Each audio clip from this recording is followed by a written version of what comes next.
Hello there, one and all, and welcome to episode 302 of Love at First Scent with me, Persolaise, coming to you live from YouTube, the first proper review video of this new season of Love at First Scent following the summer break. And it's a very exciting one for me anyway, because I have been waiting to smell these. I have resisted the temptation to spray these bottles, and I will tell you what they are in case you don't already know. But the first comment goes to Ramsey, who says, yay, buddy. Natalia's here as well. Tomasz says, Cologne Blanche, what the heck does it smell like? Cologne Real is not worth the money it actually costs. And Prof. Melvin is here as well. Christine is here too. Katsy is saying hello again from Edinburgh. I tried these and I was not impressed, says Rich Mitch. Ooh, okay, controversial. Right, so what are they? Let us just open this box, because there will be some people who may not necessarily know what these are. And when you open this Dior box, you get a little letter, which I may read to you. It's very brief. And then you get this rather lovely presentation of 3 bottles of Dior scents. I think it's, what is it? How many mils of each one? 40 mils. 40 mils of EDP of each one. And you have got here Bois d'Argent, Cologne Blanche, and Eau Noire. Now, why is this particularly interesting? Why is it exciting? Well, very, very, very quick history lesson for those of you who may not be aware of the background of these. In 2004, and by the way, if I get any of these facts wrong, please feel free to correct me. In 2004, Dior released these 3 scents as, I think, their first exclusive perfumes. The director of the menswear line then was Hedi Slimane, and he wanted 3 boutique-only scents. He wanted 3 exclusive scents, and these were these 3. Eau Noire and Cologne Blanche were composed by Francis Kurkdjian, who now happens to be in-house perfumer at Dior, and Bois d'Argent was composed by Annick Menardo. Fast forward a few years, and round about 2010, Dior actually extended their exclusive range. They originally, I think, called it Collection Privée. These 3 were a part of it, or maybe at this point even Cologne Blanche disappeared. I get a little bit muddled about exactly what happened then, but of course the range was extended massively, and we had scents that a lot of us know now, like Leather Oud and Oud Isfahan, and then the name of the collection changed, and so on and so forth. Somewhere along the line, Eau Noire, the juice of Eau Noire became very, very green because it was artificially colored green. Eau Noire kind of disappeared, except it didn't really disappear. It started to become harder to get, etc., etc., etc. Bois d'Argent, as far as I'm aware, never really disappeared. Not so long ago, Francis Kurkdjian was named as the in-house perfumer at Dior. He replaced François Damachy, who had been there for quite some time. And everybody is still waiting with a lot of excitement and with some measure of trepidation, I'm sure, to see what Kurkdjian's first fully fledged original creation is going to be. But what's interesting is that one of the first things that he's done at Dior is to go back to the past and to say that he wants the original exclusive trilogy to be re-released. I believe he asked for the color to be removed from Eau Noire, so that Eau Noire now looks like that. If any of you have got a bottle of Eau Noire from a few years ago, like the one that I have, it is green. It is a completely green scent. These are a much more sort of normal perfume color. Bois d'Argent was butchered by Damachy, says Metal Smithnik. Francis has brought back the good one. See, so a lot of you will know more about this than I do. And you get this little note with it. It's on card, beautifully done. There's a French version and an English version, and it's signed Francis Kurkdjian. And this is what he's written here. The re-release of Eau Noire, Cologne Blanche, and Bois d'Argent has revived the founding creative act of La Collection Privée Christian Dior. When I arrived at the House of Dior, people spoke to me of a desire to reunite the fragrances and retell this beautiful story. I think a lot of us actually put as much pressure as we could on social media to say, please do not let Eau Noire die. It's the story of a first encounter, one that is bold and demanding, sincere and elegant, the expression of an olfactory aesthetic that has always been my guide. And this was released, I think, a couple of months ago. It was online only, but I believe it is now making its way to some brick and mortar retail outlets, and I think it's going to be available at your boutiques in the UK as well, imminently, within the next few days, or maybe within the next week or so. So it's going to be more widely available. Lots of people have got lots to say about this. Where are we? Both Bois d'Argent and Eau Noire are fantastic, says Tomasz. Rich Mitch says Eau Noire has been neutered and Cologne Blanche is a non-event, in my opinion. Prof. Melvin says, I'm very curious of your opinion on the new Eau Noire. Pradeep says, how many people are going to take credit for Bois d'Argent? I think we are now actually saying that Bois d'Argent is by Annick Minardo. I believe that's what the brand is saying. I'm not sure. I mustn't put words in their mouth. Prof. Melvin, oh no, I've read that comment already. And I don't think that I actually ever really smelt Cologne Blanche. So I promise you, I have not sprayed these at all. Let's just get all three of them out because they're a little bit of a job to get them out of here. I think also when they were originally done, you know, back in the day of Eddie Slimane, I think they were they really were colognes, whereas now they're EDPs. And I want to start with Cologne Blanche because I can't wait any longer. Let us see what this is going to be like.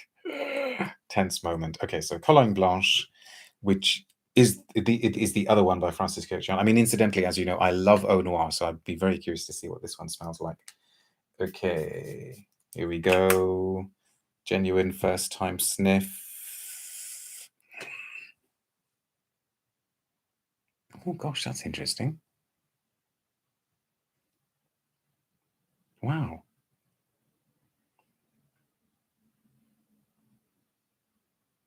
The initial thought that hits me straight away is, what a good name for it, because it's so white.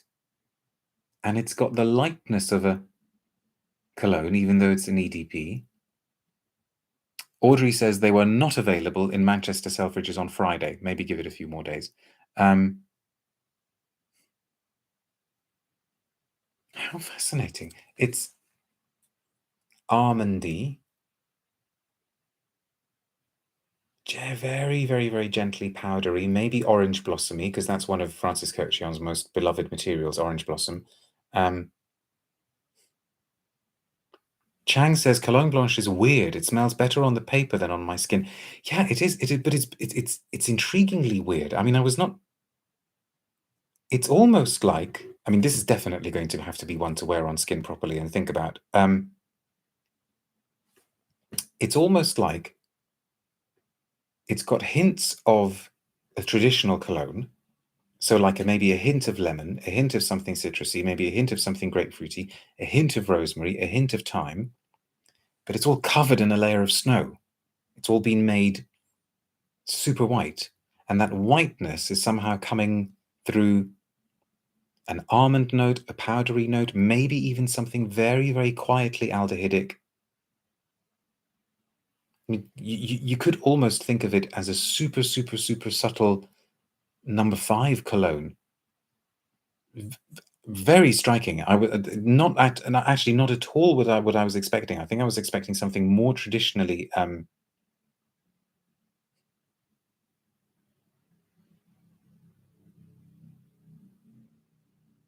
Wow, and quite strange, Chang. So sorry, I've gone a little bit speechless because I haven't had to do this. I haven't had to smell anything new for a while. Right, we need to label the blotter, but interesting. That will definitely be one to try on skin properly. I don't have a press release, by the way. You will be relieved to know. So I've got nothing to read apart from the note from Francis that I read. Do you think Cologne Blanche is similar to Cologne du Parfumeur by Thierry Vasser, says Woozy? No. From memory, no. The Cologne du Parfumeur that Thierry did for Guerlain is more in the vein of a cologne that kind of takes its inspiration from Mugler's cologne, you know, with a strong dose of musks and a more explicit, more obvious use of citruses. This is interesting. It's almond cologne. It's almond, gentle citrus, snow. I would really, really wonder what it would be like in cold weather. Right, fascinating. No, that's a good start. That is a good start. And let's try the Bois d'Argent. Now, Bois d'Argent is not one that I was ever really overly familiar with.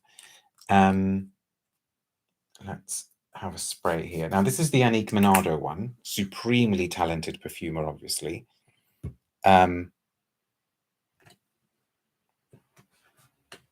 Almond cologne sounds interesting, says Nubianet. Yes. Bois d'Argent is okay. So I think this is the Bois d'Argent that I kind of remember. To me, it's always been a very, very big well, I was going to say a very big Ambroxan dose, but that was back in the day when a big Ambroxan dose was maybe like about this much Ambroxan, whereas now a big Ambroxan dose is like how much Ambroxan, how much of the world's Ambroxan can I get into the structure?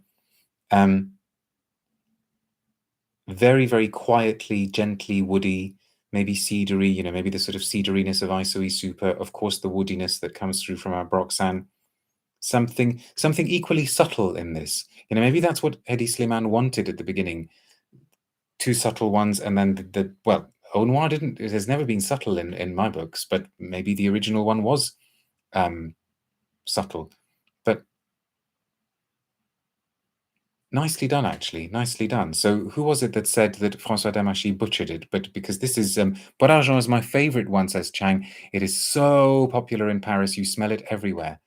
Interesting. Surprised you didn't mention iris. Bois d'Argent has always been an iris to me, says Woozy. See, now that you say it, yeah, maybe, but to me it's more that kind of woody, ambery, and there is a kind of silvery quality to it. So, you know, if this is the white, this is the silver, this is the black, you know, that's again, conceptually, it was all very, very sound. Gentle, quiet, sophisticated, streamlined. You know, if you remember what Hedi Slimane's menswear designs were like, they were super, super streamlined, super skinny. And there is actually something skinny about Bois d'Argent, I suppose. Bois d'Argent is popular with French rappers, says Pradeep, so a bit controversial. Interesting. And okay, and so the final moment, the one that I certainly have been waiting for. I didn't want to bring my other bottle of Eau Noire because I thought I can't be doing a side-by-side thing at the moment, but I may have to do a side-by-side. How is the honey note in it? Ah, okay, yes.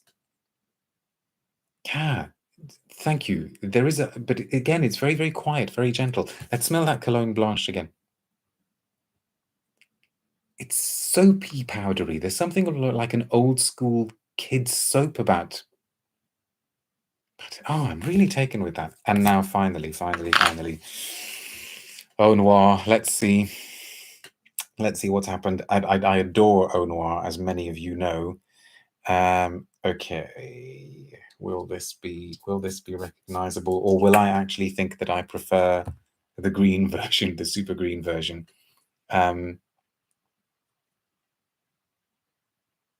Okay, it is Eau Noire. Thank goodness. Thank goodness. But again, maybe quieter, and maybe a bit less claw-like with the Immortelle. They feel much more subtle. Now I wish I had brought the other one so I could do a side by side. I felt Eau Noire was a bit more sweet, less lavender and spicy, says Pradeep. Yeah, initial sniff, I might be willing to go along with that, but I think more blended, more abstract. Because yes, of course, the lavender is there, that sort of fougere quality is there, the coffee touch is there, the licorice touch is there, but it all feels as though it's more of a piece, more abstract, and pepperier as well. But beautiful, really beautiful. Gosh, oh, I shall enjoy wearing these. More urbane and less different, says Ashfaq. maybe a bit less different, but still different enough. I mean, it's still an unusual Immortelle heavy scent. Eau Noire had to change because the original didn't sell. Okay. The curry spices were apparently very polarizing, says Immortelle Fragrance. Everything's gone quieter. That's the problem, says Holly Brown. But maybe that's what these original. This is really peppery now, actually. Fascinating. Ooh, we're gonna have to do a proper blotter update on these, and I'm gonna have to wear them and write about them on the blog. But it's Cologne Blanche that's intriguing. And let's have another sniff of the Bois d'Argent. Yeah, it's that kind of gentle Ambroxan-y type quality. Okay, well, this bodes well for the weeks and the months to come. So thank you, Captain Kirk, for bringing these back. Now, oh, spray on skin, do it, says Audrey. But which one? Let's do Cologne Blanche on skin, because I'm too intrigued. I'm too intrigued. I believe that these are also going to be available as full-size scents, and you're going to be able to buy them individually. So you're not going to have to buy them as a set. Maybe the set was a limited edition. I don't know. Right, Cologne Blanche on skin. Oh, sharper. That citrusiness is sharper now. But it's still kind of white and almondy. Now, who was it? Chang, was it you that said Cologne Blanche seemed more interesting on paper than on skin? So far, I think I would agree. It's just a little bit on the harsh side on skin. But maybe it would be one to wear a combination of fabric and skin. I'm intrigued. I'm intrigued. Consider me thoroughly intrigued. Okay. Between now and the end of the year, I will try to do as many videos as possible. Goodness knows there are lots and lots of things that I want to be able to share with you. The upcoming release actually from Francis Coquillon for his own brand, some vintage goodies that I encountered over my that I managed to pick up during the holidays, several other classics, lots and lots and lots of things I want to share with you. So please stay tuned to social media for details of when those videos are going to come up. Thank you, Woozy. There is a new Hermescence, the Violette Volinka, whatever it's called. I want to be able to smell the EDP of Hermes H24. I'm sure there are going to be lots of things. The Forte versions, the strong versions of the new Guerlain Aqua Allegorias, they've done Forte versions of Mandarin Basilique and Rosa Rosa. Tons and tons of stuff to smell. But we'll take it one day at a time. So thank you very much for watching. Thank you for being so kind with all of your contact over the summer break. I've really, really appreciated all of the messages that you've been sending. Be good, and I will see you soon. Take care now. Bye.